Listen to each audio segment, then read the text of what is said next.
राम राम मामा. राम राम राम राम राम. तुमचं पूर्ण नाव आणि पत्ता सांगा. सुभाष संभाजीराव ढगे, राहणार शेंद्रा, तालुका, जिल्हा परभणी. मामा आपल्या हातामध्ये जे आता खताच्या बॅग दिसायल्यात, आता हे भूमी पॉवर ही जी बॅग आहे 12 किलोची. आता हे आपला ऊस इथे किती एकर आहे? 1.5 एकर आहे. 1.5 एकर आहे. तर याला आपण ह्या भूमी पॉवरच्या बॅग आहेत हे किती वेळा टाकलेले आता? 3 वेळेस टाकले. 3 वेळेस टाकले आता. याच्यासोबत आपण एक बॉटल दिली होती प्रीमियम नावाची. हो हो. ती पण आपण या खताला मिक्स करून टाकलेली. हो वापरली. आणि याच्यासोबत पुन्हा 50 किलो मध्ये कोणता कोणता खत टाकलेला आहे? ते डीएपी एक टाकला होता आपला प्रोम डीएपी आणि पोटॅश. हा. आणि रासायनिक मध्ये आपण एक बॅग 10-26 एक बॅग वापरली. आता याला आपले 3 डोस झालेले आहेत. बरं आता सगळा ऊस आपला इथं किती आहे? समजा ऊस एकर 6 एकर ऊस आहे. 6 एकर आहे. तर 6 एकर मध्ये आपला 6 एकर मध्ये 3 पट्ट्या आहेत वेगवेगळ्या. आपल्या हे जे एका पट्टीला वापरलेलं आहे. हो हो. तर याचा तुम्हाला काय फरक वाटतंय? म्हणजे त्या ऊसापेक्षा उंच आहे ना, त्या उंचीला जास्त रावलेला आहे आणि हिरवा गार आहे. बरोबर. आता इथं खाली जर बघितलं फुटे वगैरे वाढ कशी आहे? चांगली वाढ.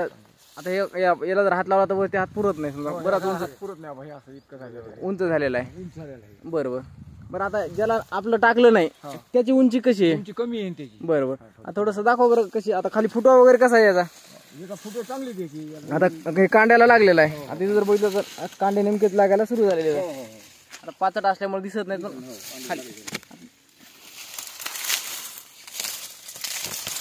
अरे वा, नेमकंच आता 1-2-3 कांड्यावर आलेला आहे.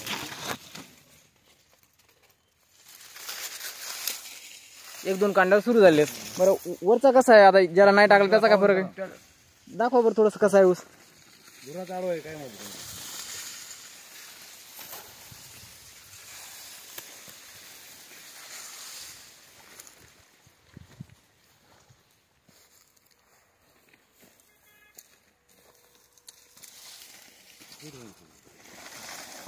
आता या ठिकाणी याला आपलं ग्रीन पॅनल जे भूमी पॉवर पोटॅश वगैरे कोणताच आपला खत टाकलेला नाही. खत टाकलेलं नाही. याला समजा रासायनिक खत टाकलेलं फक्त रासायनिक टाकलाय. बरं आता याची वाढ तर कमी दिसतेच, कमी आहे. पण फुट्यामध्ये याच्यामध्ये काय फरक? फुटी कमी येत नाही. हा. आणि विशेष म्हणजे एकाच दिवशी लावलेला आहे दोन्ही. एका दिवशी लागवड करून एवढा फरक आहे.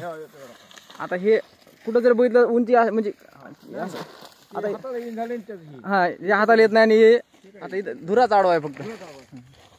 बरं आता हे जे ग्रीन पॅनचं जे भूमी पॉवर हे जे खत आहे ते इतर शेतकऱ्यांना वापरण्याबद्दल काय म्हणणं? बरोबर वापरायच पाहिजे इतर शेतकऱ्यांना. याचा रिझल्ट चांगला आहे. रिझल्ट चांगला. थोडा महाग आहे मात्र वापरायला पाहिजे. नाही म्हणजे काम आता कसं असतंय. काम करता येते. बरं. मामाचे बंधू 7 वर्षापासून वापरते. आपल्या रामभाऊ 2016-17 पासून वापरतो. आता याला फुटो आता इथं जर बघितलं आणखी कांड्यावरती काय कुठं आला नाही. नेमकं समजा तेवढा मोठा कांडा झालेला नाही याचा आणखी. या वापरानं समाधानी मग? हो हो बिलकुल समाधानी. आता आज दिनांक आहे 20 मार्च 2025. ग्रीन पॅनच्या काळी आहे वाचवा या अभियानात सामील झालात. रसायनमुक्त शेती करायला सुरुवात केली त्याबद्दल मी गोवर्धन ठोंबरे आपले धन्यवाद करतो.